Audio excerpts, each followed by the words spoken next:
Cosa ne pensi, Elisa, del progetto Template? Secondo me è andata bene. Guarda, c'è Ciao. Giulia. Ciao Giulia. Ciao. Come va Giulia? Com'è andato il convegno di Template?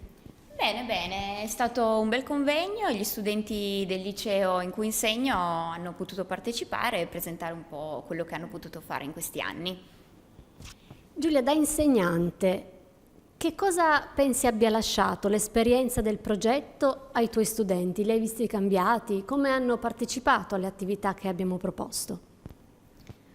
Allora sì, ho visto che innanzitutto gli studenti hanno apprezzato le attività sul momento in cui si sono svolte e poi anche in seguito ho visto che riflettevano in modo diverso anche in attività più classiche delle varie ore di lingue.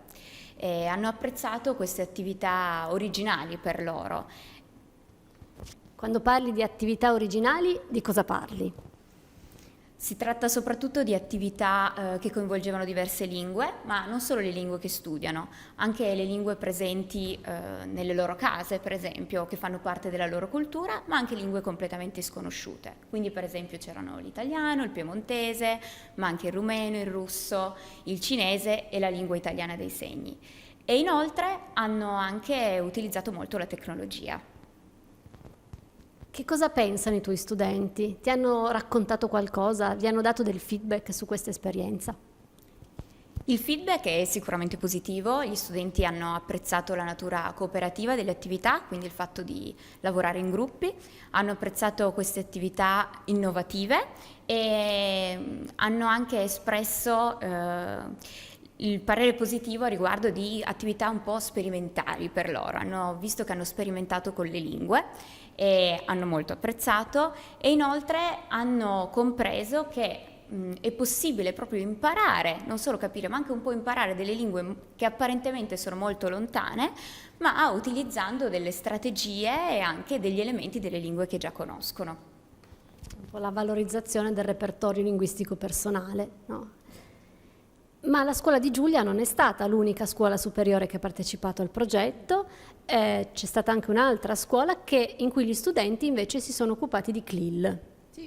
È sempre una scuola secondaria di secondo grado a Latina, quindi nel centro Italia, che lavorando su materiali CLIL, quindi anche su discipline linguistiche, ci ha riportato un feedback molto positivo, no? Soprattutto per gli studenti alloglotti di madrelingue diverse. Le docenti ci dicevano che facevano fatica a trovare il loro posto nella classe, eppure in questo caso mettendosi in una situazione che di fatto era alla pari, no? Con i loro compagni che da italofoni dovevano esprimersi in inglese o spagnolo, si sono sentiti più integrati, no? Quindi anche questa esperienza come motore di integrazione è stato certamente un fattore positivo.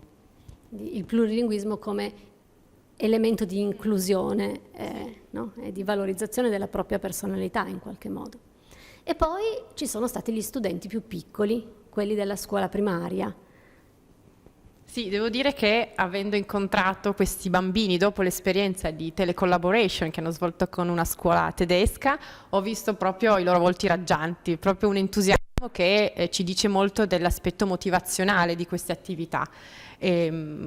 Posso dire che la stessa docente ci testimonia un certo entusiasmo, diciamo, già nella fase di preparazione, nella fase di interazione evidentemente, no, con gli studenti della Germania e poi appunto anche in questa ultima parte di restituzione in cui li ho incontrati.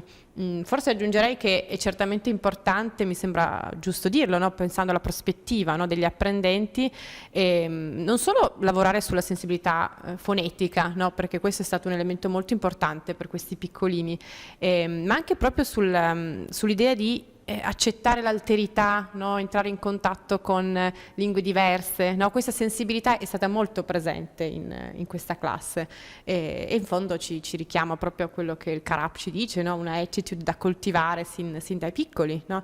E questo sicuramente ha funzionato nella scuola primaria. Certo, uno degli approcci plurali che integra la lingua e la cultura, quindi, no? Di nuovo.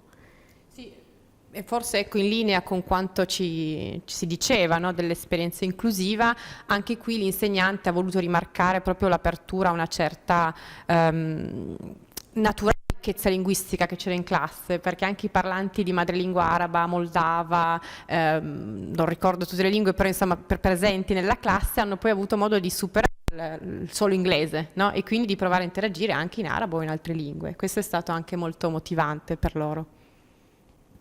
Certo, e motivante per gli studenti di Giulia è stato anche il partecipare al convegno, cioè lo studente è veramente protagonista del progetto.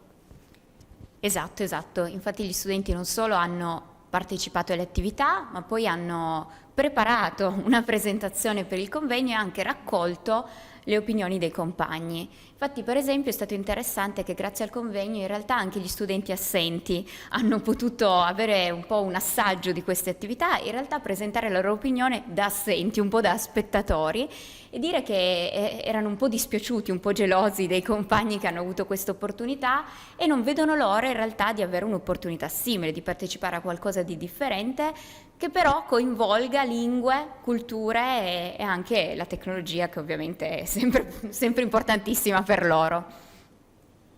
Grazie Giulia per aver partecipato, grazie agli studenti, a tutti gli studenti che hanno partecipato al progetto, a tutti gli insegnanti che hanno permesso che questo progetto si realizzasse.